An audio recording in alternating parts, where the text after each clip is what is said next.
আজকে একটা রেসিপি দেখাবো। রেসিপিটা পুরোপুরি দেখতে হবে তোমাদের। কিভাবে কি রেসিপি করছি। অর্ধেক পেঁপে আর থোড় নিয়ে নিয়েছি। আজকে রেসিপিটা এইটা দিয়েই করব।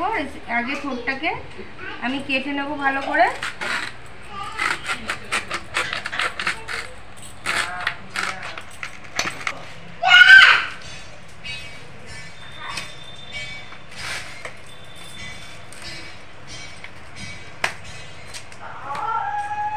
গাটাকে এরমভাবে ছাড়িয়ে নিতে হবে।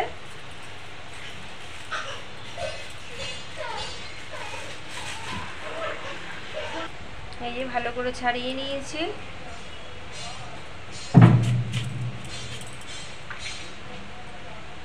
থোড়ের যে আঁশগুলো এরমভাবে আঙুলে পেঁচিয়ে পেঁচিয়ে নিতে হবে।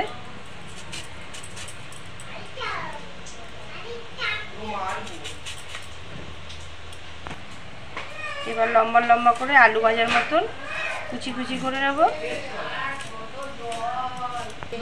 এই এরম ঝিরি ঝিরি করে পুরোটাই কেটে নেব। থোড়টা পুরো কেটে নিয়েছি। এবার এই যে অর্ধেক পেঁপেটা নিয়েছি, এটাকেও ভালো করে ছাড়িয়ে কেটে নেব।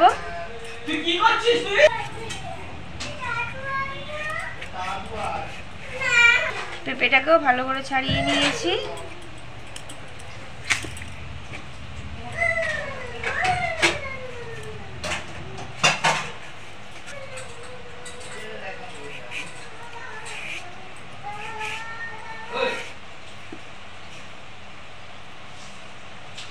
থোড়ের মতন করেই কেটে নেব।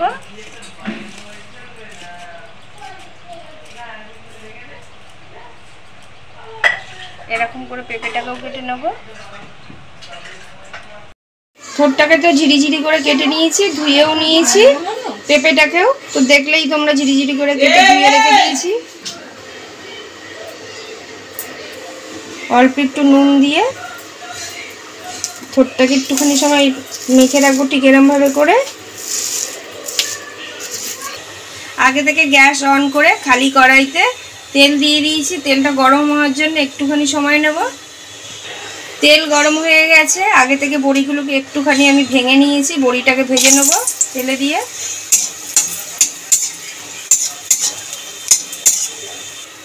লাল লাল করে বড়িগুলো ভাজা হয়ে গেছে। বড়িগুলোকে তুলে দেব। গরম তেলের মধ্যে ফোড়ন দিয়ে দেব গোটা শুকনো লঙ্কা,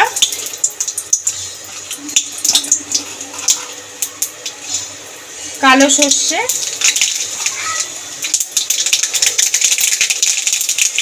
তার সাথে অল্প করে দেব কালো জিরে। ফোড়নটাকে নেড়ে চেড়ে ভেজে নেব।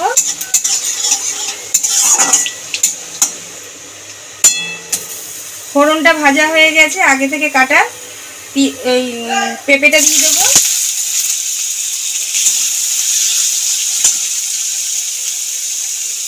অল্প একটু নুন,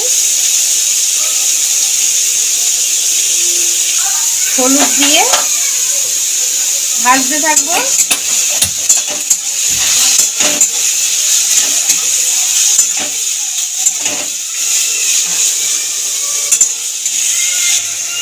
দুটো কাঁচা লঙ্কা ছেঁড়া দিয়ে দিলাম।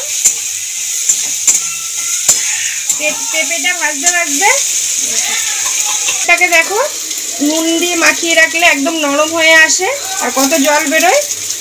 জলটাকে চিপে নেব।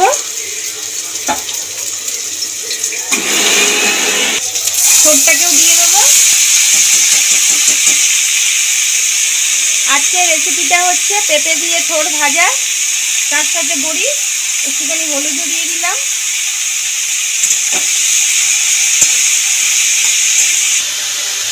অল্প একটুখানি নুন দিয়ে দেবো। নাড়িয়ে চাড়িয়ে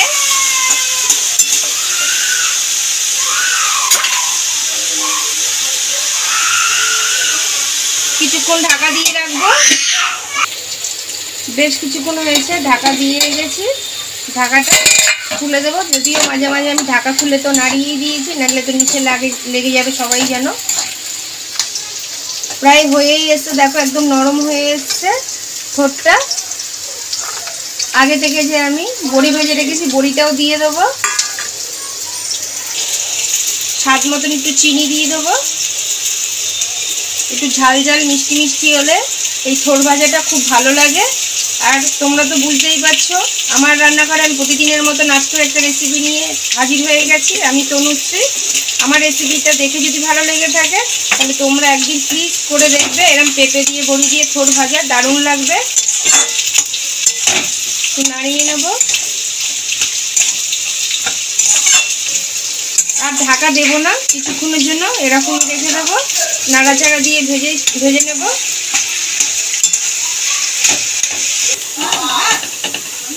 অনেকক্ষণ ধরে নাড়াচাড়া দিয়ে ভেজে নিয়েছি, ব্যাস তৈরি হয়ে গেছে পেঁপে আর বড়ি দিয়ে থোড় ভাজা। আমি এবার এটাকে নামিয়ে নেব। তোমরা একদিনকার করে দেখবে এরকম থোড় ভাজা পেঁপে আর বড়ি দিয়ে, দারুণ লাগবে। এইটা তো আমি সবসময় রিকোয়েস্ট করেই থাকি। ভালো থাকবেন, সুস্থ থাকবেন। Thank you. এই থোড় ভাজার মধ্যে ওপর দিয়ে যদি ধনেপাতা দেওয়া যায় স্বাদটা আরও বেশি ভালো হয়। তোমরাও দেবে বন্ধুরা ধনেপাতা।